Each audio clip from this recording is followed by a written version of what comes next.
بسم اللہ الرحمن الرحیم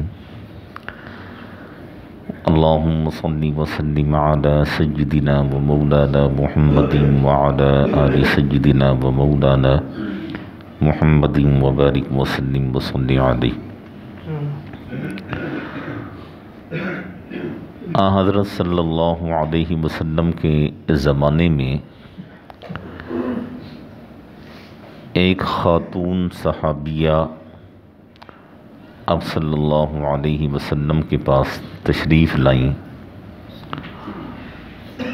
اور انہوں نے عرض کیا کہ اللہ کے رسول میرے لیے دعا فرمائیں، میں بیمار ہوں اور مجھے مرگی کے دورے پڑتے ہیں، آپ میرے لیے دعا فرمائیں کہ اللہ جل شانہ مجھے صحت اور شفا عطا فرمائیں۔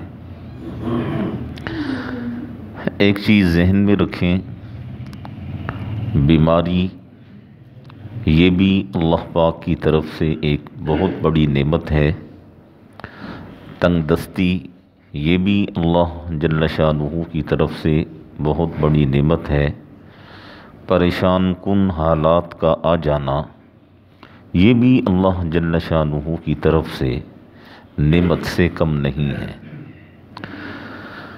جب اس خاتون نے حضرت صلی اللہ علیہ وسلم سے عرض کیا کہ میرے لیے دعا فرمائیں، مجھے اللہ جل شانہ صحت عطا فرمائیں، تو آپ صلی اللہ علیہ وسلم نے فرمایا کہ تیرے کہنے کے مطابق میں دعا بھی کر دیتا ہوں اور اللہ جل شانہ تجھے صحت بھی عطا فرما دیں گے، لیکن میرا مشورہ یہ ہے کہ مجھ سے یہ دعا نہ کروا اور اپنی بیماری پر صبر کر۔ اس خاتون صحابیہ نے عرض کیا، اللہ کے رسول اگر میں اپنی اس بیماری پر صبر کروں تو مجھے کیا ملے گا؟ تو آپ صلی اللہ علیہ وسلم نے فرمایا کہ اگر تو اس بیماری پر صبر کرے گی تو اللہ جل شانہ بغیر حساب و کتاب کے تجھے جنت میں داخل فرمائیں گے۔ تو اس خاتون صحابیہ نے عرض کیا، اللہ کے رسول میں اپنی بیماری پر صبر کرتی ہوں، آپ میرے لیے شفا کی دعا نہ مانگیں، میری جتنی بھی باقی زندگی ہے میں اسی بیماری کی حالت میں رہنا چاہتی ہوں۔ میں نے ایک دفعہ عرض کیا تھا، یہ بیماری کسی بھی قسم کی بیماری ہو، یہ انسان کے گناہوں کے دھلنے کا بہت بڑا سبب اور ذریعہ ہوا کرتی ہے۔ آپ نے دیکھا ہوگا کہ گھروں میں جو اموات ہوتی ہیں تو بیٹھے بیٹھے تو کوئی بہت کم اموات ہوتی ہیں، ورنہ اکثر آدمی بیماری میں آتا ہے، بیماری سے گزر کر پھر انسان موت کے منہ میں جاتا ہے۔ یہ بیماری انسان کے گناہوں کو دھو دیتی ہے۔ بیماری تو بہت بڑی چیز ہے، ہمیں تو ہمارے نبی صلی اللہ علیہ وسلم نے یہ بتلایا اور فرمایا ہے کہ اگر ایک کانٹا بھی کسی مسلمان کو چبھے گا تو اس کانٹے پر بھی اللہ نے اجر رکھا ہے۔ تو بیماری تو بہت بڑی چیز ہے، تو بیماری سے گناہ کیوں نہ دھلیں۔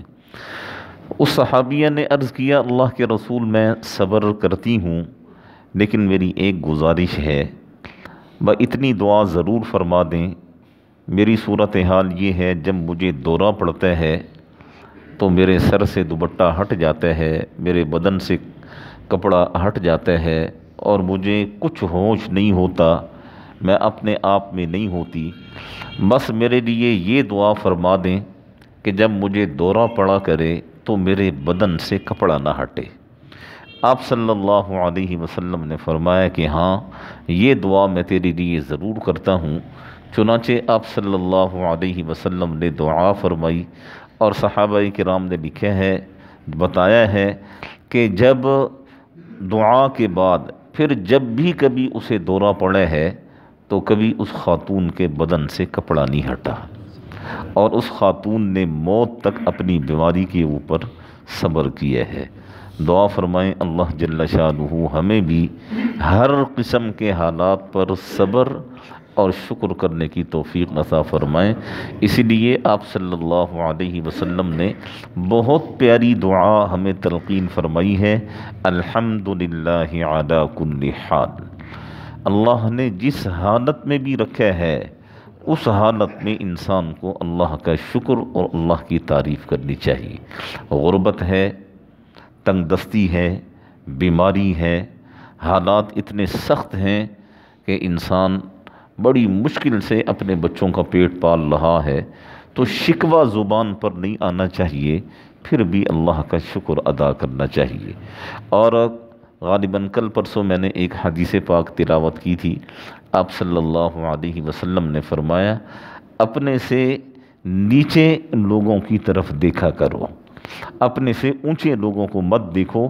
اگر اپنے سے اونچے لیول کے لوگوں کو دیکھو گے تو اللہ کی نعمت کی ناشکری تمہاری زبان پر آئے گی، اپنے سے کم درجہ لوگوں کو جب دیکھو گے تو زبان سے ہمیشہ شکر کا الفاظ نکلیں گے۔ دعا فرمائیں اللہ جل شانہ ہم سب کو صحیح معنی میں سمجھنے کی، عمل کرنے کی توفیق نصیب فرمائے۔